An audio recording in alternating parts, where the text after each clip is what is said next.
Hello नमस्कार, मैं दिवाकर कुमार सिंह फिर से स्वागत करता हूँ अपने YouTube channel mister Diwakar Rao पर।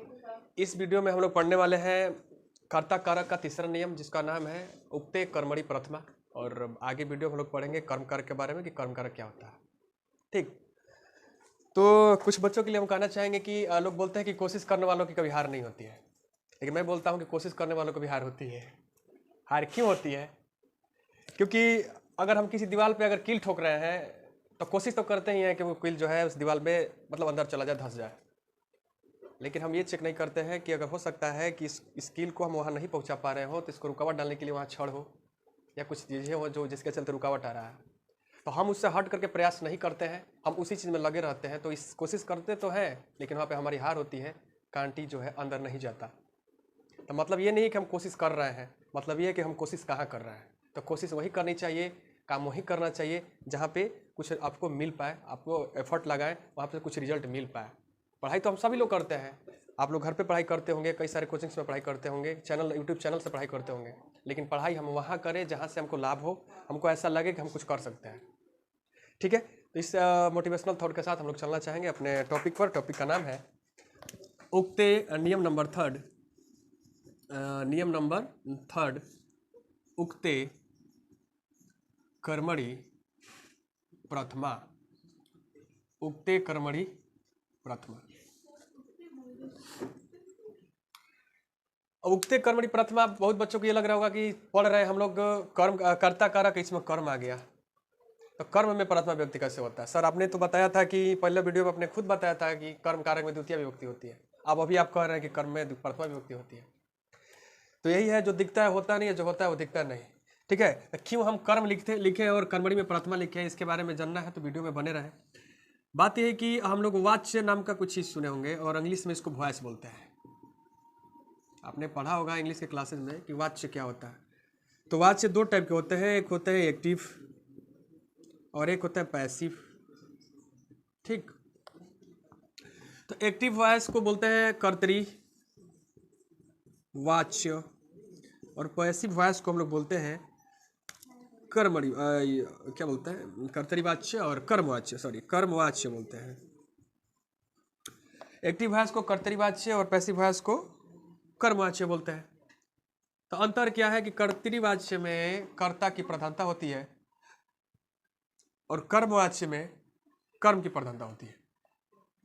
तो इसी से रिलेटेड एक और है, संस्कृत में लोग पढ़ेंगे भाववाच्य। भाववाच्य बहुत ही शानदार टॉपिक है। इस नियम के बीच हम लोग इसको जानना चाहेंगे, क्योंकि ये जब तक हम क्लियर नहीं करेंगे ये जो नियम है समझ में आएगा नहीं। और ये वो चीज़ है जो आपको कई सारे बुक में दिखने को मिलेंगे लेकिन समझ में आता नहीं है। बहुत सारे बच्चों का दिक्कत होता है कि सर बार बार प्रॉब्लम होती है कि कर्तरीवाच्य कर्मवाच्य भाववाच्य है क्या चीज़। हम तो बस यही जानते हैं कि राम खाता है, वे लोग घर जाते हैं, मुझे खाना चाहिए, तुम पढ़ते थे मैं पढ़ूंगा। इस टाइप के सेंटेंस हम लोग सिंपल से बनाते हैं। तो संस्कृत में कई सारे अवधारणा बना के लेते हैं कि पेड़ से पत्ते गिरते हैं, रट लो, गंगा हिमालय से निकलती है, रट लो, तो बस संस्कृत में नंबर आ जाएंगे। ऐसा नहीं है, कर्तरीवाच्य के अलावा भी कर्मवाच्य और भाववाच्य है जो बच्चों को समझ में जल्दी नहीं आते हैं। तो मेरा वादा है आपसे, अगर इस चीज़ को आप ध्यान से देखेंगे और क्लास को कंटिन्यू समझेंगे तो 1 से 2 मिनट के अंदर आप इस डाउट से हमेशा के लिए क्लियर हो जाएंगे। जिंदगी से जो दुख है ना ये निकल जाएगा। तो देखते हैं कर्तरीवाच्य एग्जाम्पल के रूप में हम इसको समझाना चाहेंगे। मैं पढ़ता हूँ, पढ़ता हूँ।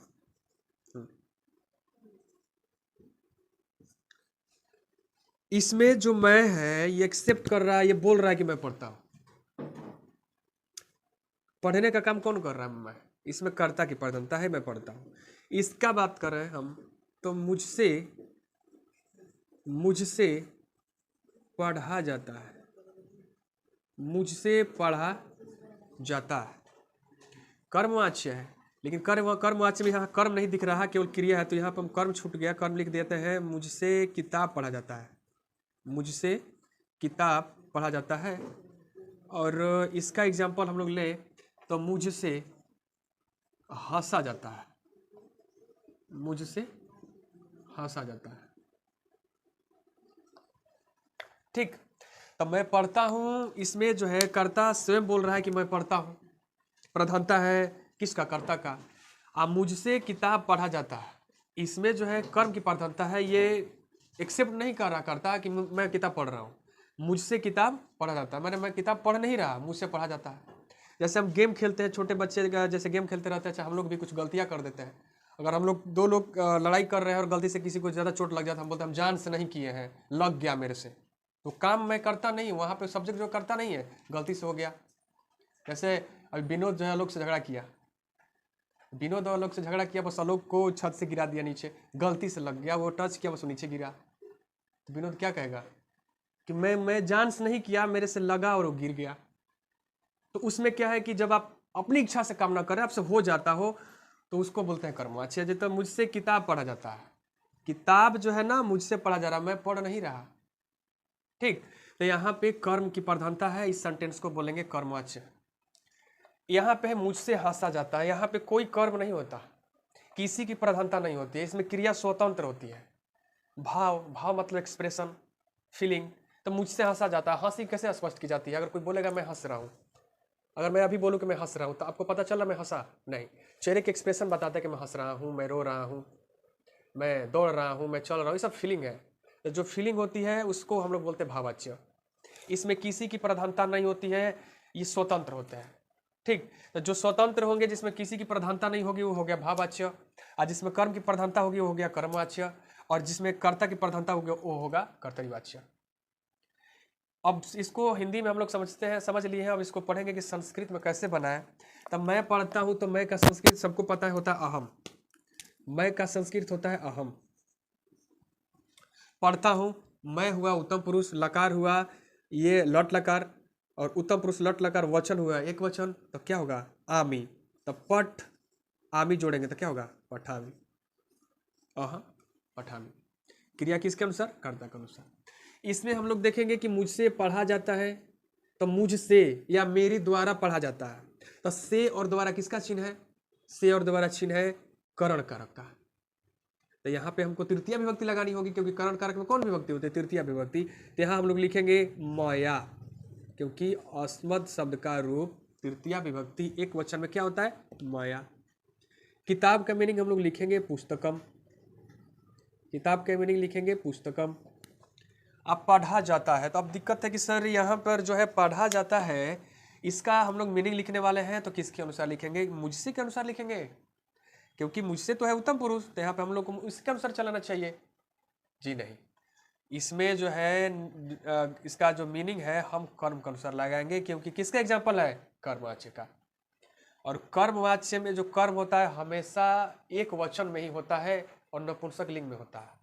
नपुंसक लिंग में नहीं भी होगा, कभी कोई एग्जाम्पल आ जाता है जो नपुंसक लिंग में नहीं होते हैं, लेकिन फिर भी जो है प्रथम पुरुष एक वचन में ही होगा। तो जब कर्म प्रथम पुरुष एक वचन में होगा और उसके अनुसार क्रिया भी होगी, तो जब ये नहीं बदलेगा तो ये बदलेगा, ये भी नहीं बदलेगा। ठीक, तो मुझसे पढ़ा जाता है, तो किताब का हुआ पुस्तकम। अब पढ़ा जाता का लिखेंगे पठ्यते, पठ्यते। जैसे हम लोग पिछले वीडियो में ये पढ़ा था हम बताए थे कि यक और ऋच प्रत्यय होते हैं, यक होते हैं तो यते और ऋच होते हैं तो यति। यहाँ पर यक लगा तो क्या होगा?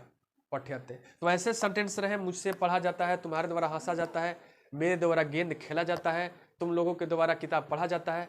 तो जब जाता है ऐसे लगा रहे, और कर्ता में जो है तृतीय विभक्ति लगे, मेरे द्वारा या मेरे से, अगर ऐसा चिन्ह दिखे तो समझ जाना है कि वही जो है कर्मवाच्य का उदाहरण है। और कर्मवाच्य में आपको टेंशन लेने की बिल्कुल जरूरत नहीं है, कोई भी सब्जेक्ट हो हमको वहाँ पे केवल यते लगा देनी है।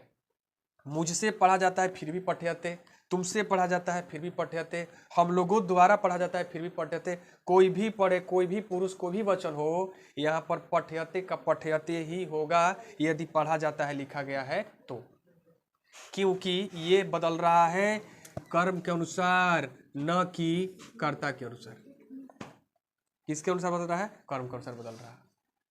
तो अब हमको लग रहा है कि आप लोग को क्लियर हो गई होगी कि कर्मवाच्य क्या है।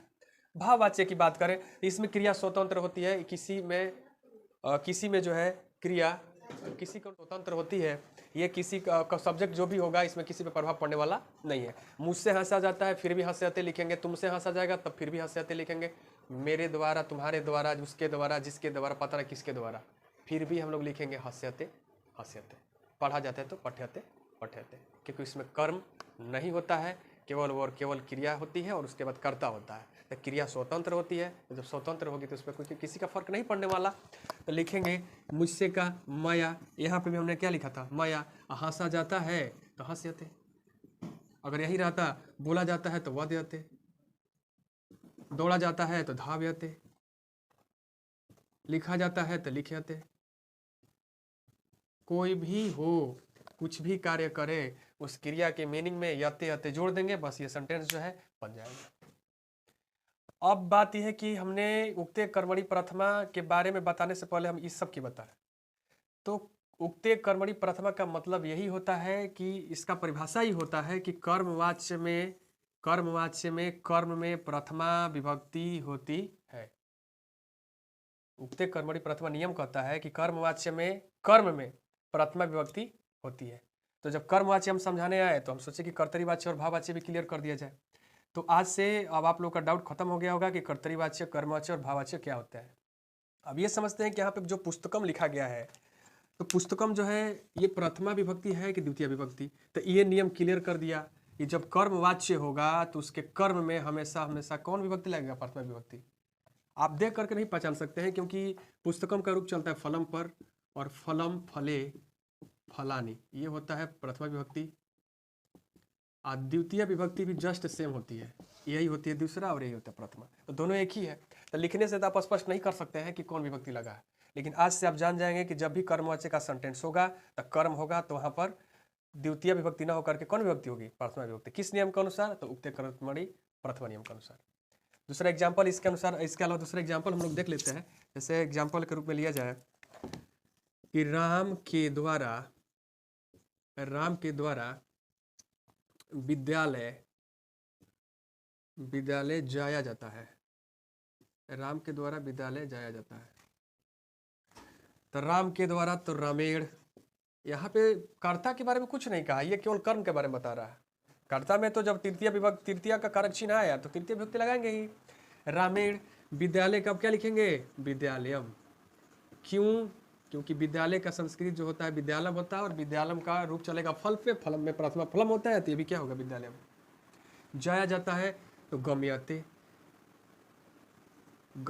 कर सकते हैं, या गच्छयते भी कर सकते हैं। गम्यते कर सकते हैं या गच्छयते कर सकते हैं। बाकी जो है विद्यालय का वही रहेगा, राम के द्वारा, तो इसमें रामेण लिखा जाएगा। ठीक है, तो अब यहाँ तक ये जो है कर्ता कारक का जितने भी नियम है क्लियर हो गया। अब इसके बाद हम लोग पढ़ने वाले हैं कर्म कारक। कर्ता कारक का समाप्त हुआ, कर्ता कारक के जितने भी नियम थे हम लोगों ने पढ़ लिया। नेक्स्ट वीडियो में हम लोग पढ़ेंगे कर्म कारक क्या होते हैं और कर्म कारक के सारे नियमों के बारे में जानेंगे। तब तक के लिए अगर आपको वीडियो पसंद आए तो इसको लाइक करें, कमेंट करें और शेयर करना बिल्कुल न मिले। Thank you.